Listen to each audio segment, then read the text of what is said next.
Bonjour les amis et bienvenue dans cette nouvelle vidéo consacrée à l'Olympique Lyonnais. Alors n'hésitez surtout pas à vous abonner, vous le voyez sans doute, on approche à grands pas des 1000 abonnés. Et donc si vous êtes un régulier de la chaîne, n'hésitez pas à faire un petit effort et de cliquer sur s'abonner et d'activer la cloche.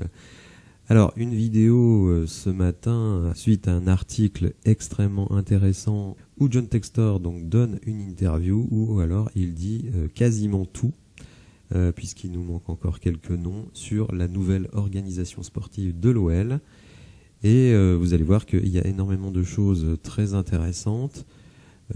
Si on veut résumer, on pourrait dire qu'il n'y aura pas de directeur sportif nommé à l'OL.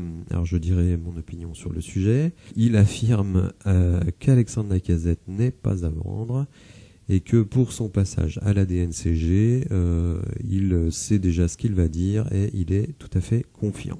Alors Textor est actuellement en Belgique, enfin tout du moins au moment de l'interview, puisque ce soir il sera présent à Nice. Et suite à une conférence de presse qu'il a donnée pour expliquer l'éviction du président de Molenbeek, bon, je ne vais pas rentrer dans les détails, j'ai dit ce que je pensais de la personne qui a été nommée à sa place, c'est-à-dire Gauthier Ganaille, qui a plongé l'AS Nancy-Lorraine de la première division à la 4e division en 3 années, donc c'était difficile de faire pire.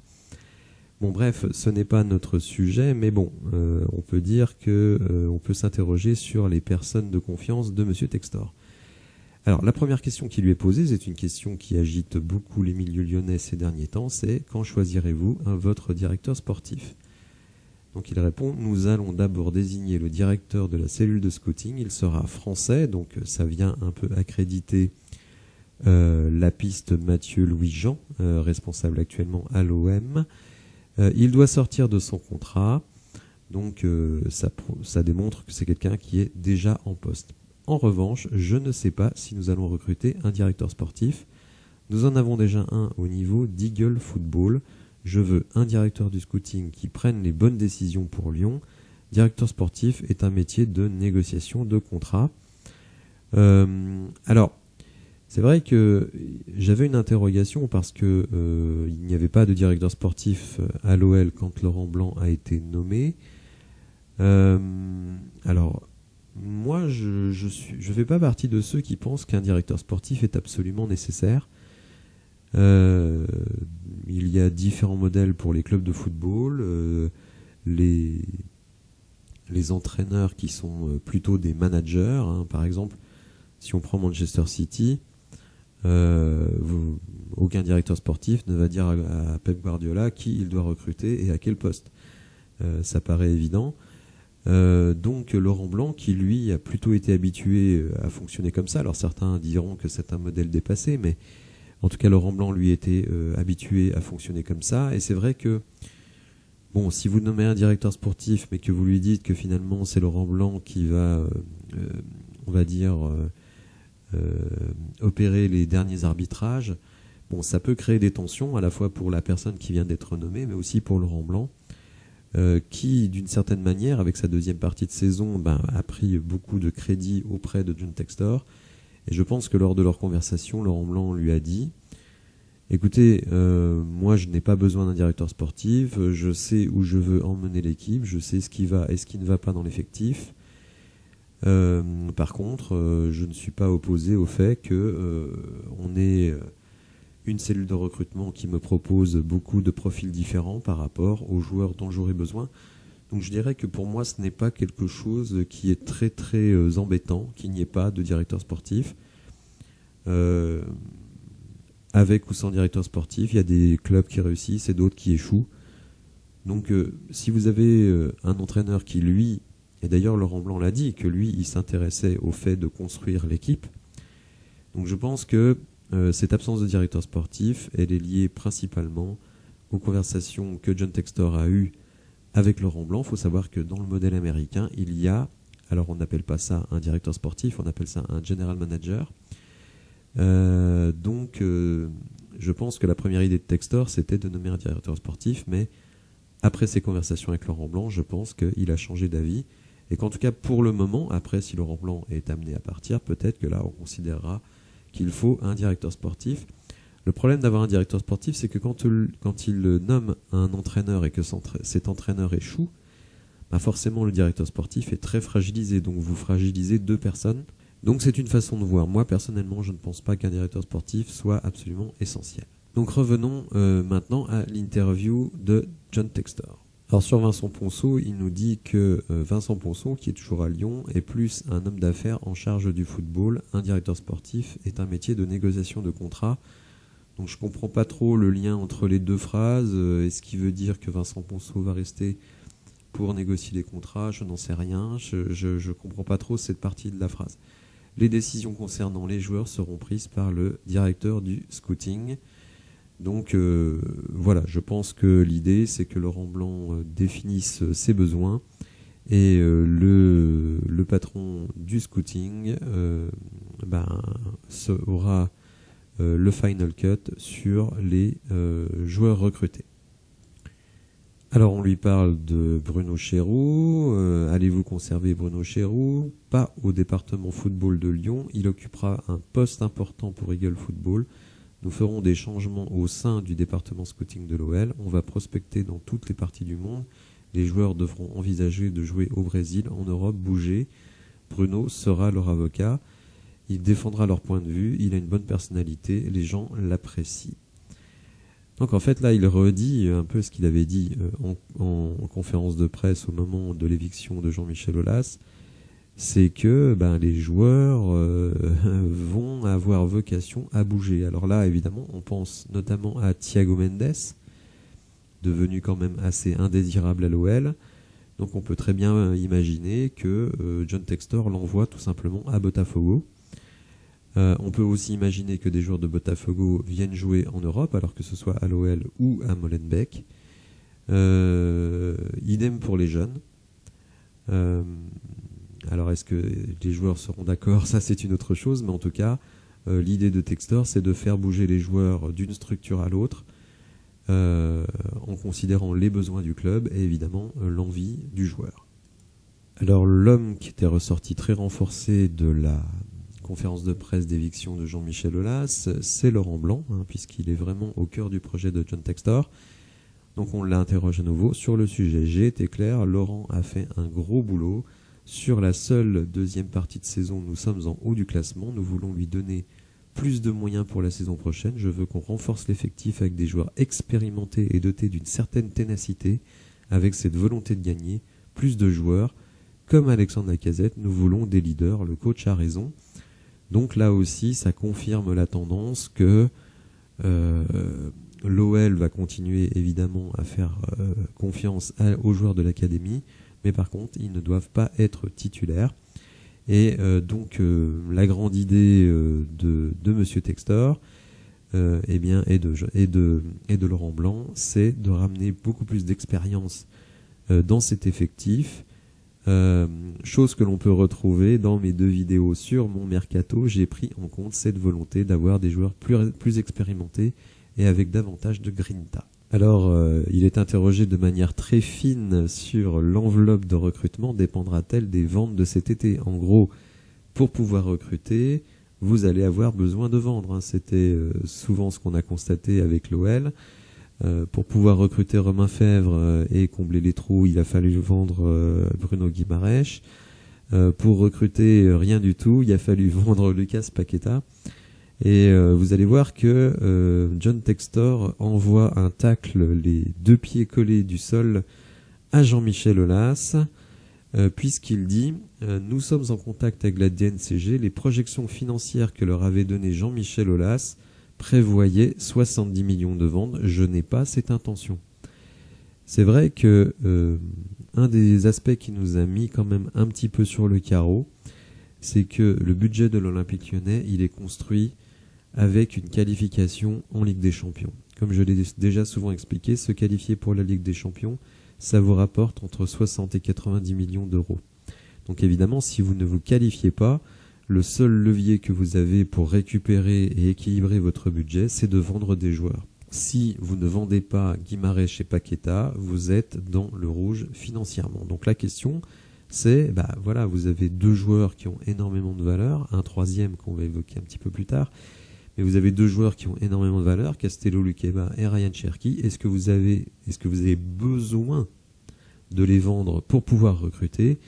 Et donc Textor répond non. Alors tout le monde sait que c'est faux, mais en tout cas lui il dit non, comme Jean-Michel Aulas d'ailleurs à l'époque. Et vous allez voir que malgré tout, il laisse une porte ouverte au départ des jeunes joueurs. Donc pour passer le cut de la DNCG, il dit que nous allons vendre l'OL Reign, donc il table sur une vente d'environ 50 millions. Nous allons également réduire les pertes de manière significative. La section féminine perdait 15 millions par an. Vous allez voir qu'il ajoute quelque chose qui est assez déplaisant, je trouve. Ça fait cher les nombreux trophées remportés. Donc lui, il considère que 15 millions pour la section féminine de pertes par an, ça fait cher les trophées remportés. Donc en gros, il dit, bon d'accord, la section féminine, elle gagne des titres, mais au prix de pertes financières très importantes. Alors, je pense que 15 millions au niveau de la section féminine, c'est beaucoup. Au niveau de l'Olympique Lyonnais, c'est pas énorme, mais au niveau de la section féminine. Mais bon, rajouter ça, je trouve ça assez mesquin en fait. Donc ensuite, Michel Kang, la nouvelle propriétaire, est prête à investir plus, elle peut intégrer ses pertes, etc. Donc en gros, il dit, entre la vente de l'OL Reign, 50 millions, les moindres pertes qui s'élèvent à 15 millions, donc on arrive à peu près à 65. Si vous rajoutez la vente des parts de la section féminine à Michel Kang, bon déjà on est à peu près un peu plus de 100 millions. Je rappelle, il faut trouver 130 millions. Donc je sais pas si on inclut la vente de Malo Gusto. Je l'avais dit dans une précédente vidéo, mais j'avoue que je ne me souviens plus. Je vous renvoie à ma vidéo sur l'OL doit trouver 130 millions. Alors le journaliste lui pose la question très directement, puisque certains disent que tout le monde est à vendre à l'OL. On lui pose la question, si Manchester United ou le Bayern Munich par exemple faisait une offre mirobolante pour Lacazette, que feriez-vous? Je ne veux pas le vendre, il n'ira nulle part. Nous avons des jeunes joueurs à l'OL qui aiment le club. Après, ils peuvent avoir envie d'aller au Real, nous ne pouvons pas les empêcher. Alors là, évidemment, on comprend ce que veut dire Textor. Il dit, mon intention, ce n'est pas de vendre Luqueba et Cherki, mais s'ils veulent absolument aller au Real ou dans un autre grand club, on ne va pas les empêcher. Donc voilà, il dit en gros, même si on a des belles offres pour des joueurs, mais que ces joueurs veulent rester, on ne les vendra pas. Par contre, s'il y a des offres pour des joueurs qui veulent partir, évidemment, ils partiront. Alors ensuite, et c'est assez étonnant qu'il aille sur cette précision, puisqu'en gros, je ne lisais pas tout à fait la question comme ça. Quelles sont vos ambitions pour la saison prochaine? Et lui, il va carrément parler de mercato. Donc il dit, on veut recruter un latéral droit expérimenté, un défenseur central supplémentaire serait bien. Donc là, ça veut dire que il n'envisage pas pour le moment le départ de Luqueba. Je ne sais pas si nous aurons besoin de 3 ou 6 joueurs. Donc 3 joueurs, ce serait un latéral, un central et je pense un milieu de terrain. 6 joueurs, c'est évidemment s'il y a des départs. Donc c'est étonnant quand même qu'il entre dans cette précision.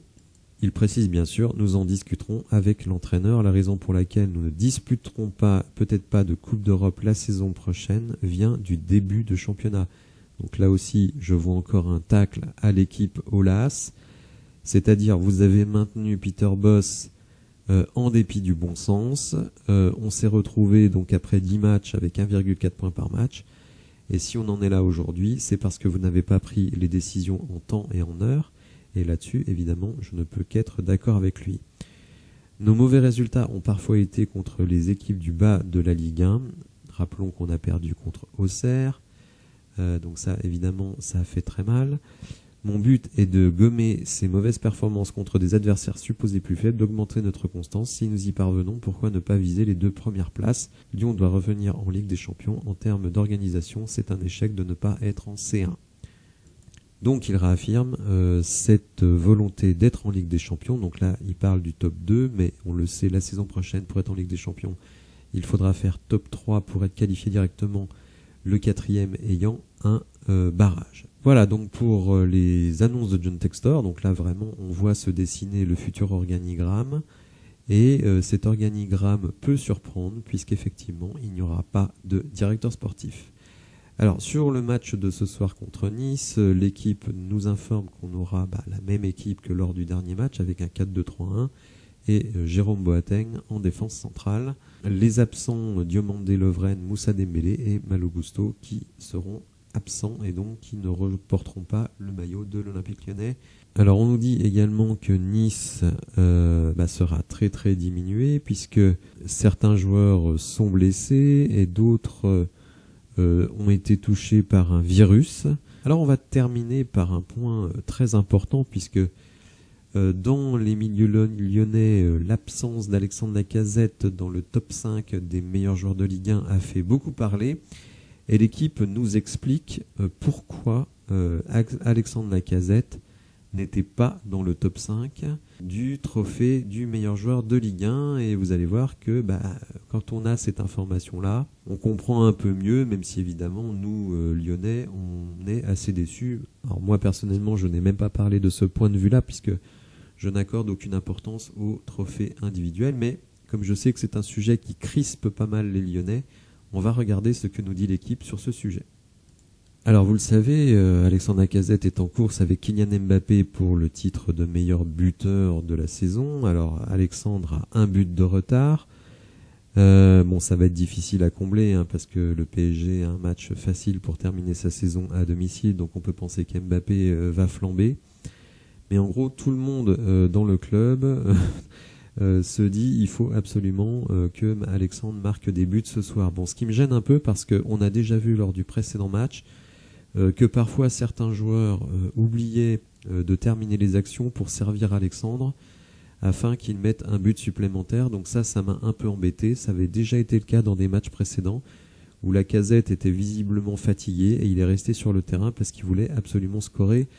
Donc ça m'embête un peu. Non, si t'es fatigué, tu dois sortir et si les autres ont des positions de shoot, ils doivent les prendre et pas spécifiquement le servir. Alors, revenons donc à cette histoire. Pourquoi Lacazette n'est pas dans le top 5 des meilleurs joueurs de Ligue 1 et pourquoi, par exemple, Jonathan David était dedans. Alors, ce qu'il faut savoir, c'est que ces trophées UNFP pour les joueurs, ce sont les autres joueurs qui votent. Donc il n'y a pas un complot de la Ligue anti-Lyon. Non, ce sont les autres joueurs qui votent. Et donc pour le top 5 des meilleurs joueurs, évidemment, on s'en réfère notamment au but marqué. Donc l'équipe nous explique pourquoi Lacazette a été oublié, si on peut dire, dans le top 5. À l'OL, personne ne comprend comment Lacazette a pu être oublié dans la liste des nommés pour le titre du meilleur joueur de l'année. Donc, où figuraient Mbappé, Messi, Openda, Jonathan David et Seko Fofana. Quadruplé contre Montpellier ne lui a pas beaucoup servi puisque le décompte s'arrêtait le week-end suivant. Les membres de l'UNFP passant dans les clubs, munis de tablettes, ils avaient déjà enregistré la plupart des choix des joueurs les jours précédents. Donc c'est-à-dire que au moment où Lacazette met son quadruplé, beaucoup de votes ont déjà été enregistrés. Avant ce quadruplé, Lacazette était ainsi derrière Jonathan David, 21 buts contre 20. Comme Openda explosait, 18 buts à ce moment-là, il n'était pas illogique de penser au Lensois, vu la dynamique de son club, qui explique pourquoi Lacazette n'était pas dans ce top 5. Alors peut-être que en 2023, on peut faire des votes électroniques et attendre peut-être quelques jours avant les trophées UNFP, avant d'enregistrer les votes. Donc Lacazette finalement a été victime, si l'on peut dire, je pense qu'il n'y a pas mort d'homme, du fait que les votes avaient été enregistrés avant que lui-même ne mette ses 4 buts et donc termine la saison à au moins 27 buts. Voilà, j'espère que vous avez apprécié la vidéo. Si c'est le cas, n'hésitez pas à la liker, à vous abonner à la chaîne en route vers les 1000 abonnés. Et je vous dis à bientôt pour de nouvelles infos. Merci, au revoir.